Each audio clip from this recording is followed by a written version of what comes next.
Good evening, students. Today we'll discuss remaining topic of limit limits theorem. So last class we have discussed some theorems, and today our next theorem is x is equal to, that is capital X sequence. This sequence is convergent of a real number, and if xn is greater than equal to 0, xn means this terms of the sequence greater than equal to 0, and for all n belongs to a natural number, then limit of xn, which is equal to small x, it should be greater than or equal to 0. That means if अगर ये converge कर रहा है तो और sequence अगर positive है, मतलब positive either greater than 0 or maybe equal to 0, then the limit of this sequence should be either equal to 0 or greater than 0. Okay, so this is the theorem. Okay, so now let the conclusion is not true, so we consider that the conclusion is not true. Suppose that x is not greater than 0. Okay, so if it is x not greater than or equal to 0, then obviously x what less than 0, because x एक number है. अगर ये greater than zero नहीं है और अगर equal zero नहीं है तो अभी ऑब्वियसली एक ही केस बचे हुआ है कि it should be less than zero. तो अगर हम लोग ये रिजल्ट को फॉल्स बोल के पकड़ेंगे तो ऑब्वियसली एक्स का वैल्यू क्या होना पड़ेगा, निगेटिव होना पड़ेगा. ओके, सो नाउ देन जाई is equal to minus x is a positive number, because x अगर नेगेटिव नंबर है तो उसके साथ माइनस मल्टीप्लाई करने से ये पॉजिटिव नंबर हो जाएगा, जिसको हम लोग पकड़ लिया कि ये सपोज एप्सिलॉन है. सॉरी जाई नहीं, एप्सिलॉन. ओके, ना since capital x converges to x, इसमें गिवन दिया हुआ capital x is converges to convergent sequence. Okay, तो अगर limit of this equal to x हो रहा है तो ऑब्वियसली जो एक्सन जो है वो एक्स का तरफ कन्वर्ज कर रहे हैं, तो मतलब लिमिट ऑफ कैपिटल एक्स जो है वो कहाँ है, एक्स का तरफ जा रहा है. तो x converges to capital x is converges to small x. Okay, it is given here. Okay, and there is a natural number के सच दैट कि एक्स अगर इसका तरफ कन्वर्ट कर रहे हैं तो हम लोग को एक नेचुरल नंबर के मिलेगा such that x minus epsilon is less than x n is less than x plus epsilon. ये तो बाय डिफ़ॉल्ट हम लोग के पास जो प्रॉपर्टी है, उस प्रॉपर्टी से हम लोग डायरेक्ट लिख सकते हैं कि एक्स एन, ये ऐसा था फॉर्मूला, एक्स एन अगर एक्स की तरफ कन्वर्ज कर रहा है, एक्स एन मतलब इस एक्स एन का मतलब है कैपिटल एक्स. ठीक है, तो कैपिटल एक्स इस कन्वर्जेस टू स्मॉल एक्स, तो इसको हम लोग इस तरीके से लिख सकते हैं x minus capital x minus small x by capital x के जगह में मैंने एक्स एन लिख दिया, तो x N minus x it should be less than epsilon. ये था प्रॉपर्टी लिमिट का, जिसको इस तरीके से नहीं लिखा हम लोग इस तरीके से भी लिख सकते हैं. ठीक है, फिर मॉडुलस को हटा देने से ये हो जाएगा x N minus x is less than plus minus epsilon. उसके बाद ये माइनस एप्सिलॉन आगे आएगा, फिर less than x N minus x is less than plus epsilon. Okay, now अगर सब में हम लोग एक्स प्लस कर दिया तो ये हो जाएगा x minus epsilon it's less than x n is less than epsilon plus x, क्योंकि हम लोग एक्स प्लस कर दिए तो ये वाला माइनस एक्स जो है प्लस एक्स के साथ कैंसिल हो गया, तो ऐसा आ जाएगा. तो ये चीज़ को डायरेक्ट हमने लिख दिया. ठीक है, तो that is because of this. Okay, so x converges to capital x converges to x है, तो ये ऑब्वियसली कंडीशन होना पड़ेगा बाय दिस, तो इसको लिख लेना कॉपी में. Okay, so now in particular we have x k is less than x plus epsilon. तो एक्स एन अगर एक्स प्लस लेस एप्सिलॉन है तो ऑब्वियसली अगर हम लोग के, ये जो के लिया तो इस इक्वल साइन है तो ऑब्वियसली एन के जगह हम लोग के भी ले सकते हैं, तो एक्स के जो है वो क्या होगा, less than x plus epsilon. Okay, and which is equal to x plus epsilon का वैल्यू हम लोग क्या लिया था, माइनस ऑफ एक्स. ठीक है, माइनस ऑफ एक्स, तो प्लस माइनस एक्स क्या हो जाएगा, ये ज़ीरो हो जाएगा. ठीक है, तो एक्स के क्या हो जाएगा, ये ज़ीरो हो जाएगा, लेस देन ज़ीरो हो जाएगा. सॉरी, इसका वैल्यू तो ज़ीरो हो गया, तो ऑब्वियसली ये लेस देन सिंबल है, तो ऑब्वियसली ये लेस देन ज़ीरो हो जाएगा. But it is a contradiction, because ये तो जीरो नहीं हो सकता है, बिकॉज ये जो हम लोग लिया था ये तो नेचुरल नंबर था ना. Natural number can not be zero व less than zero. Natural number जो है वो ज़ीरो भी तो नहीं हो सकता और वो लेस देन ज़ीरो भी नहीं हो सकता है, तो ऑब्वियसली ये क्या हो गया, हमारा जो हाइपोथेसिस है ये रॉन्ग हो जाएगा. तो obviously x n should be greater than zero for all natural number. So therefore मतलब हम लोग लेस देन ज़ीरो लिया था एक्स का वैल्यू, बट तो हम लोग को ऐसा कॉन्ट्रडिक्शन मिल रहा था कि ये जो एक्स के है ये लेस देन ज़ीरो आ रहा था, but it is not possible because इसमें सारा टर्म जो है वो पॉजिटिव होना पड़ेगा, ये हमें दिया ही हुआ है. सो हम लोग का जो कंडीशन है ये रॉन्ग हो जाएगा, तो ऑब्वियसली जो हम लोग का जो कंसिडरेशन किया था इट्स नॉट ट्रू बोल के, तो ये फॉल्स हो जाएगा. So therefore this is a contradiction and which is implies x should be greater than zero, x can not B less than zero. ठीक है, एक्स लेस देन जीरो होने से ये रॉन्ग हो जाएगा, जो हाइपोथेसिस है वो रॉन्ग हो जाएगा. Okay, so next number 3.2.5, if x is equal to xn, मतलब ये एक सीक्वेंस है और yn another sequence है, both are convergence to real number and xn is less than is equal to yn, then limit of xn should be less than is equal to limit of yn. ठीक है, तो xn अगर है xn और yn दोनों ही convergence sequence है and action जो है वो वाई से छोटा है बाई इक्वल हो सकता है, तो उसका लिमिट में भी सेम ही कंडीशन फॉलो होगा कि एक्सन का limit less than is equal to y का लिमिट होगा. ठीक है, तो for prove this z n is equal to हम लोग कंसिडर कर लिया कि z n is equal to y n minus x n. Z n एक सीक्वेंस है जो ये वाई एन और एक्सन का डिफरेंस है. ठीक है, तो वाई एन माइनस एक्सन का डिफरेंस का हम लोग जेड एन ले लिया. ठीक है, जिसको हम लोग कैपिटल जेड से भी बोल सकते हैं. ठीक है, capital z is equal to क्या आ जाएगा, capital Y minus capital X. Okay, so it follows the theorem number. Okay, तो ये हम लोग एक थ्योरम भी है पहले 3.2.4, ये थ्योरम से भी, ये थ्योरम से हम लोग क्या लिख सकते हैं देखो कि limit of z should be greater than equal to 0. ये जो अभी हम लोग ये थ्योरम नंबर 3 में ये हम लोग किया था कि लिमिट ऑफ z ये दोनों का माइनस करने से जो लिमिट आएगा it should be greater then 0. ये 3.2.4 एंड 3.2.3 ये जो थ्योरम अभी हम लोग किया था, ये थ्योरम के ऊपर बेस करके हम लोग बोल सकते हैं कि ये जो लिमिट जो है एज ये दोनों कन्वर्जेंस है और पॉजिटिव नंबर्स में कन्वर्ज कर रहे हैं, तो ये जेड भी जो है ये भी कन्वर्जेंस है और ये पॉजिटिव नंबर में कन्वर्ट करे, बिकॉज ये दोनों कन्वर्जेंस है तो दोनों का सब्ट्रैक्शन भी ऑब्वियसली कन्वर्जेंट होगा, और ये पॉजिटिव सीक्वेंस है तो इसका लिमिट जो है वो भी पॉजिटिव होना पड़ेगा. ठीक है, एंड लिमिट ऑफ जेड को हम लोग लिख सकते हैं जेड का जगह में वाई एन माइनस एक्सन लिख के लिमिट को सेपरेट कर दिया, तो limit of y n minus limit of x n is greater than equal to 0. ठीक है, तो ये चीज़ को सिंप्लीफाई कर दो, ये limit of y n minus limit of x n. ठीक है, ये क्या है, ग्रेटर देन 0 है, तो ऑब्वियसली एक्स को राइट साइड में लेके जाओ तो क्या आ जाएगा, limit of y n is greater than is equal to limit of x n. ठीक है, तो ये जो है ग्रेटर से सिंबल हो गया तो इसको घुमा के इस तरीके से लिख दिया, तो ये हो गया प्रूफ. ओके, सो ये सिंपल था, इस तरीके से हम लोग प्रूफ कर सकते हैं इसको. सिमिलरली ये भी एक छोटा छोटा थ्योरम से ये सब, जब x is a convergence sequence and x n क्या है ए और बी का बीच में है and n is a natural number, then limit of x n भी ए और बी का बीच में होना पड़ेगा. अगर एक्स एन जो सीक्वेंस है वो अगर ए और बी का बीच में है, ओके, सो इसका लिमिट भी ए और बी का बीच में होना पड़ेगा. Okay, this is a very important theorem. ठीक है, तो नाउ वाई जो है वाई को हम लोग क्या ले लिया, कांस्टेंट सीक्वेंस ले लिया. Suppose y is a constant sequence, मतलब इसके जितना भी टर्म है सब पर्टिकुलर नंबर है, बी सब में बी है.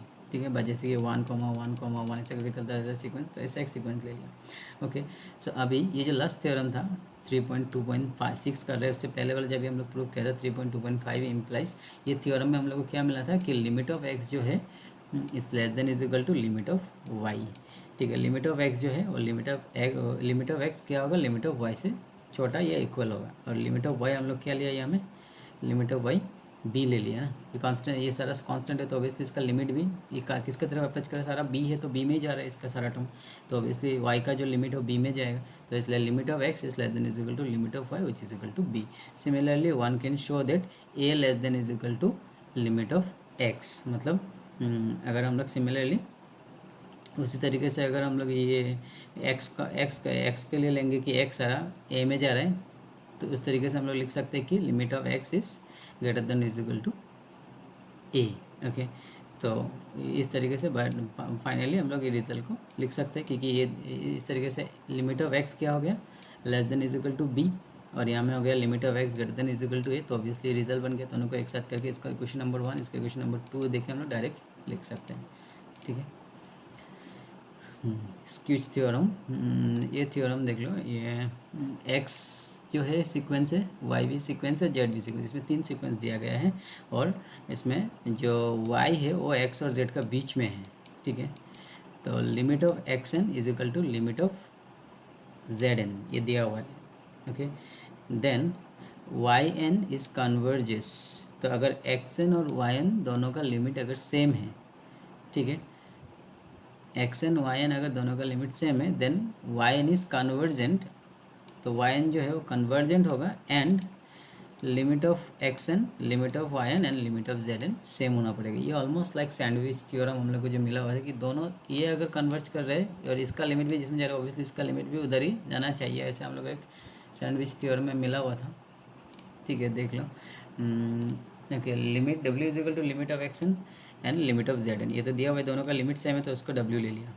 ठीक है ना, एप्सिलॉन इज ग्रेटर देन 0, ये गिवन पॉजिटिव नंबर ले लिया। Then if it follows from the convergence of x and z to w that there exists a natural number k such that n is greater than k, then अगर ये दोनों convergence है तो इसको हम लोग डेल्टा गामा फॉर्म में इस तरीके से लिख सकते हैं कि x N minus omega is less than epsilon and z N minus omega is less than epsilon, क्योंकि ये दोनों अगर इस नंबर में जा रहा है डब्ल्यू में जा रहा है दोनों, तो दोनों के साथ डब्ल्यू का डिफरेंस जो है वेरी स्मॉल नंबर से भी छोटा होना पड़ेगा। ठीक है, तो x N minus W is less than epsilon, similarly Z N minus W is less than epsilon. ठीक है, this is by this limit condition, इसको डेल्टा एप्सिलॉन डेल्टा फॉर्म में लिख दिया। Okay, now since the hypothesis implies that, ठीक है, इसमें hypothesis क्या है देख लो, इसमें क्या दिया हुआ, एक कंडीशन दिया था कि ये x n is less than y n less than z n. ठीक है, ये दिया हुआ था।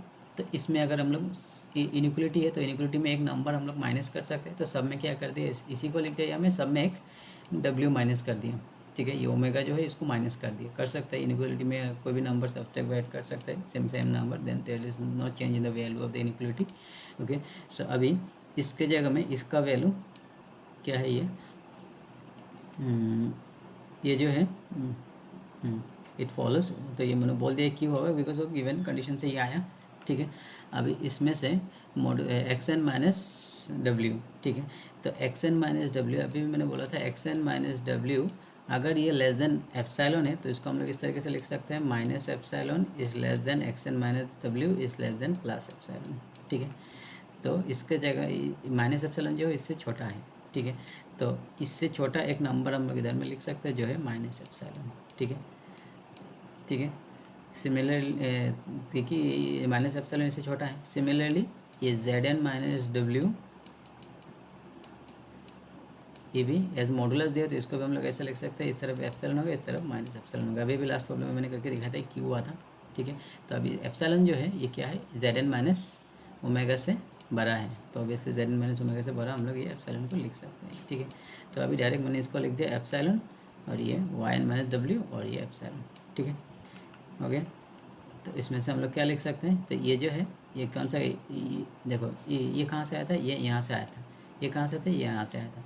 तो इस तरीके से जैसे कि x minus omega epsilon minus epsilon plus epsilon के बीच में है, z N minus omega minus epsilon plus epsilon के बीच में, similarly y n minus omega भी माइनस एप्सिलॉन प्लस एप्सिलॉन के बीच में है। तो हम लोग इसको भी ऐसा लिख सकते हैं कि y n minus omega less than epsilon, क्योंकि ये और ये मॉडुलस में मॉडुलस को ब्रेक करने से ऐसा होता है, तो ये वाला चीज़ फॉलो हो गया तो ऑब्वियसली मॉडुलस वाला भी फॉलो होगा। और ये क्या कंडीशन है, ये लिमिट का कंडीशन है कि y n minus epsilon, y n minus omega less than epsilon का मतलब है कि limit of y n goes to omega, तो limit of y n is goes to omega. ठीक है, तो ये हो गया, ये है सीवेज थ्योरम। ओके, सो ये में कुछ एग्जांपल्स दिया हुआ है, ये एग्जांपल्स भी करने के लिए ट्राई करना। ठीक है, ये बुक मैंने ऑलरेडी सेंड किया है ग्रुप में, तो ये एग्जांपल्स को जैसे कि थ्योरम हम लोग किया प्रूफ, सिमिलरली एग्जांपल्स को ऑलरेडी किया हुआ है, जस्ट हम लोग को यहाँ में देखना है। कोई भी अगर डाउट है तो मुझे बोलना। ठीक है,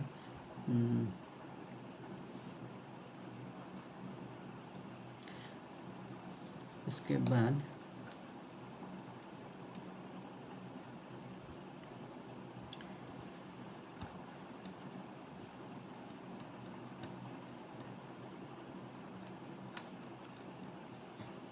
ओके, सो ये